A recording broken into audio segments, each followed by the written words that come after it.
Donc aujourd'hui, on va essayer de faire le dodge and burn. Restez jusqu'à la fin parce que ici, je vais vous montrer une technique qui va vous permettre de faire le dodge and burn très facilement. Yo l'équipe, ici Chris de LFS Studio, photographe professionnel, réalisateur. Si tu es nouveau sur cette chaîne, il faut savoir que ici on parle de la retouche photo artistique, la précision en vaut la peine, plus précisément du fan art. Si tu arrives sur ce tuto, il faut savoir qu'il y a d'abord un tuto précédent. J'ai décidé de faire 2 ou 3 tutos pour vous expliquer ce que je n'ai pas souvent le temps d'expliquer d'habitude. Donc ici aujourd'hui, on va essayer de faire du dodge and burn. Si tu n'as pas vu le tuto précédent où on traitait la peau, je t'invite à checker le lien en description ou en fiche quelque part là. Donc on se retrouve avec notre image. Vous allez retrouver toujours l'image en description dans le premier tuto. Parce que si tu arrives sur ce tuto-ci, il faut télécharger l'image dans le tuto précédent pour pouvoir suivre. Donc le dodge and burn c'est quoi? C'est juste essayer de donner les dimensions à l'image. Ça veut dire qu'on va essayer d'accentuer les tons foncés et d'accentuer les tons clairs afin de donner un peu de dimension. Parce que lorsqu'on fait la fréquence de séparation, l'image est déjà assez plate. Donc sans plus tarder, on va y aller. Donc ce qu'on va faire, c'est que on va créer un calque là. On va faire un remplissage de gris. Vous allez appuyer sur Shift Backspace. Donc vous allez créer le calque, vous allez appuyer sur Shift Backspace et vous allez choisir 50% de gris. Là, vous allez mettre en mode Soft Light. On a déjà fait ça. On va nommer ceci Dodge. On va le dupliquer. On va prendre sa copie, on va mettre en bas et on va le nommer Burn. Voilà. Si vous voulez, vous pouvez nommer ici ton clair, ici en bas ton foncé. On va mettre les deux dans un même groupe. On va nommer le groupe Dodge and Burn.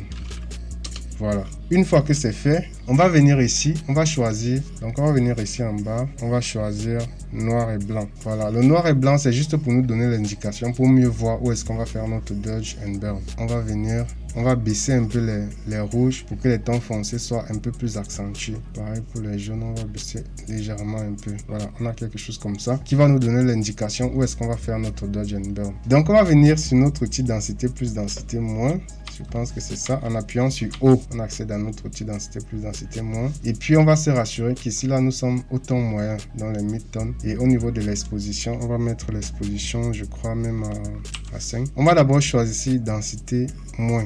Donc, on va choisir ce coup de poing. C'est la main avec le coup de poing. On va se rassurer que nous sommes dans le ton moyen. Et ici, on va prendre, je crois, prenons même 4. Non, prenons 3%. On va venir sur les burns. Dans les tons sombres. Comme je vous l'ai dit, on va peindre sur les tons sombres. Avec cet outil, on va juste accentuer où c'est déjà noir. On va juste encore accentuer un peu. Si vous avez la souris, si vous utilisez la souris, vous pouvez juste venir ici, vous mettez ça à 3%, ça va aller. Donc on va venir juste ici, là, par exemple ici, on va peindre ici. Toutes les parties qui sont sombres là, on va essayer de les accentuer. Vous voyez, à côté du nez, aux alentours.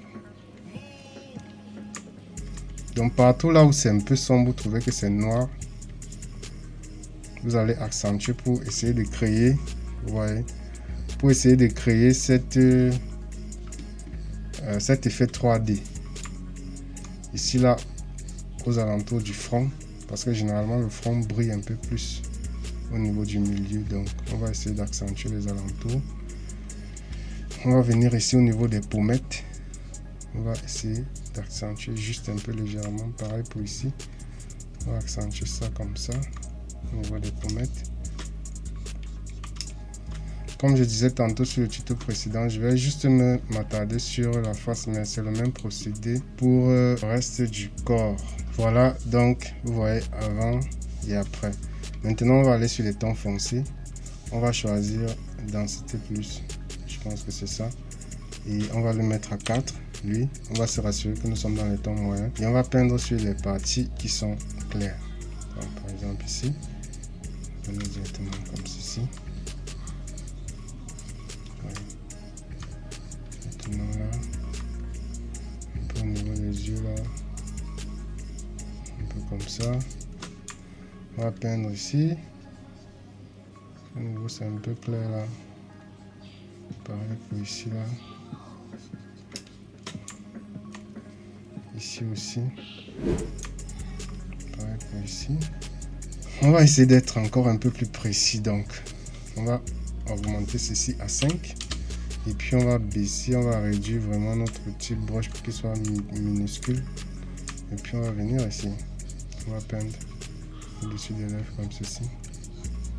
Je vais essayer de souligner encore un peu plus. On va peindre légèrement ici.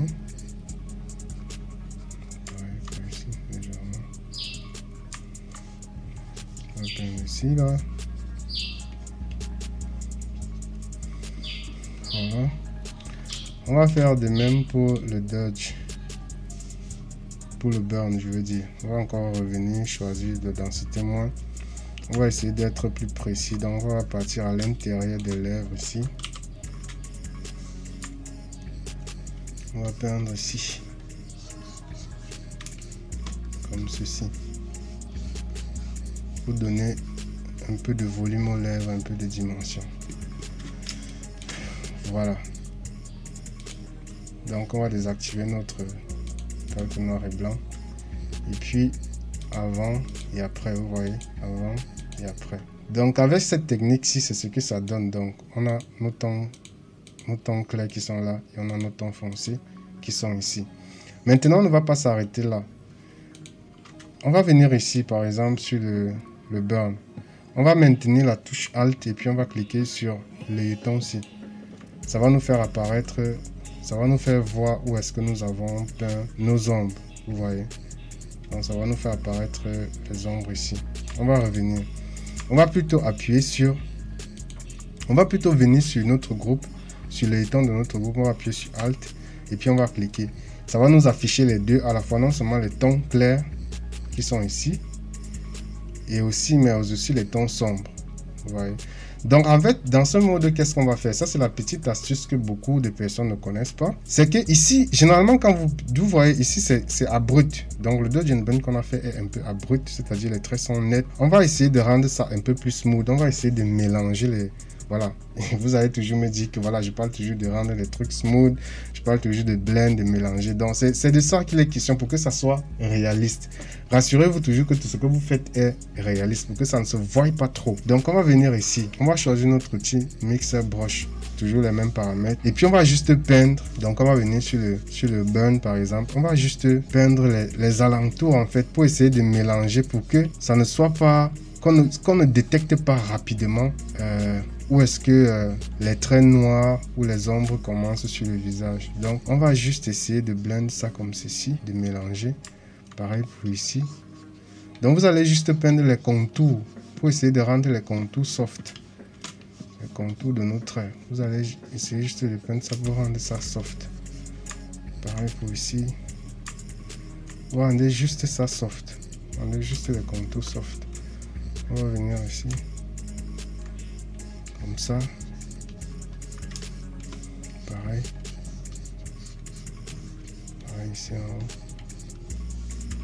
Voilà. Et puis on revient.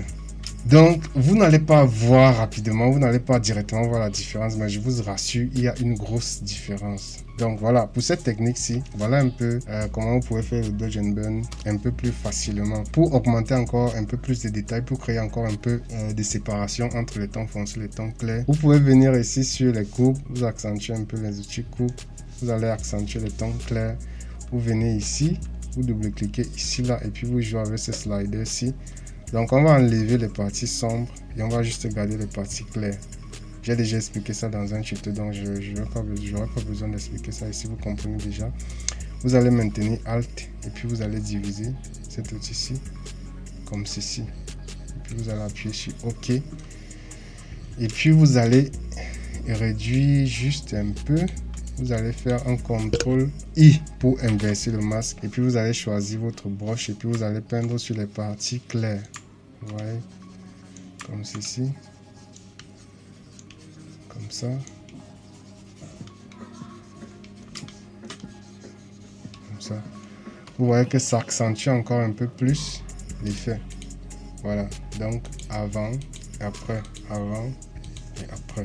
Voilà un peu avec cette technique ce qu'on peut faire. Maintenant, si vous êtes resté jusqu'à la fin, je vais vous montrer maintenant une technique qui va vous permettre de faire ça encore un peu plus facilement. Donc, généralement, vous allez faire ça même en un clic. Pour faire cette technique-ci, enfin, la deuxième technique, elle consiste à faire quoi? C'est toujours faire un dodge and burn, mais de façon un peu plus facile. Et pour cette technique-ci, il faut connaître exactement où est-ce que vous allez faire vos tons clairs, où est-ce que vous allez faire vos tons foncés. Pour ça, je vais vous mettre une image ici qui va vous indiquer exactement où est-ce que vous pouvez. Je vais mettre aussi l'image en description qui va vous indiquer où est-ce que vous pouvez mettre vos tons foncés et où est-ce que vous pouvez mettre vos tons clairs. Donc, vous allez venir ici et puis vous allez choisir courbe. Vous allez augmenter l'outil courbe. Vous allez mettre les courbes à ce stade ici. Vous allez inverser et puis vous allez vous rassurer que tous les paramètres sont à 100%. Et après, vous allez mettre les traits comme ceci. Donc, vous allez tracer comme ceci. Vous allez tracer comme ça. Vous tracez, vous mettez un point ici. Attendez, je recommence. Vous mettez un trait ici. Vous mettez un petit point là. Pareil pour ici. Vous tracez comme ceci là. Pareil pour ici. Comme ceci. Et comme ça, par exemple. Comme je vous dis, j'ai pas l'image devant moi, donc je ne sais pas trop comment ça se passe. Ici, vous allez peut-être mettre 2 traits. Ici, vous allez mettre un trait ou 2, comme ça. Voilà. Vous allez créer une autre courbe et vous allez faire l'inverse. Vous allez faire un contrôle I. Une fois que c'est fait, vous allez venir ici dans les tons sombres, vous allez dessiner comme ça.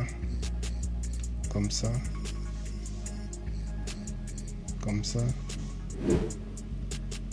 comme ça, comme ça, comme ça et comme ça. Voilà. Une fois que c'est fait, vous allez venir ici, vous allez double-cliquer sur, vous allez cliquer sur le masque de fusion et puis ça va vous ouvrir les propriétés. Donc dans les propriétés, vous allez venir ici sur fader, vous allez augmenter le fader. Donc comme ceci là. Vous allez l'augmenter comme ça. Donc nous sommes sur les tons foncés ici, donc vous allez l'augmenter comme ceci.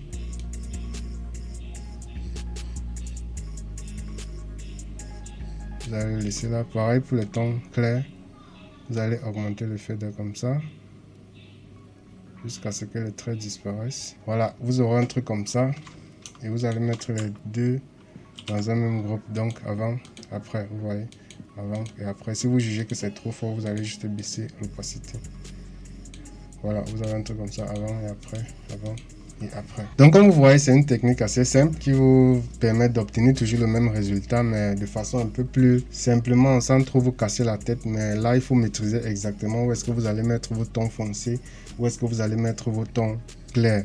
Mais moi, principalement, je préfère la première technique parce que dans la première technique, je contrôle en fait. Je sais exactement où est-ce que je peux mettre quoi, où est-ce que je peux accentuer quoi. Celle-ci est un peu plus automatique et ce qui est automatique généralement ne donne pas des résultats vraiment précis. Voilà, on arrive dans la fin de ce tuto, donc j'espère que ça t'a aidé. Je sais que je suis nul en matière d'explication, donc j'essaie de m'améliorer. Je suis encore nouveau sur YouTube, donc voilà, ne juge pas trop. Essaye juste de comprendre. Si tu as des problèmes, tu as des préoccupations, n'hésite pas à le mentionner en commentaire. On arrive dans la fin de ce tutoriel, donc si ça t'a plu, n'hésite pas à laisser un commentaire. Un pouce, ça m'aide énormément, ça m'aide extrêmement beaucoup même. Voilà, et si tu as des problèmes, n'hésite pas à les poser. J'espère vraiment que la chaîne va se développer parce que je n'ai pas qu'envie de parler des tutos. J'ai mes passions, j'ai des mangas que j'aime aussi beaucoup parler de mangas. Donc, ça me stresse de faire juste des tutoriels. Donc, voilà, si on arrive à se développer un peu plus rapidement, peut-être on pourra parler d'autres choses aussi.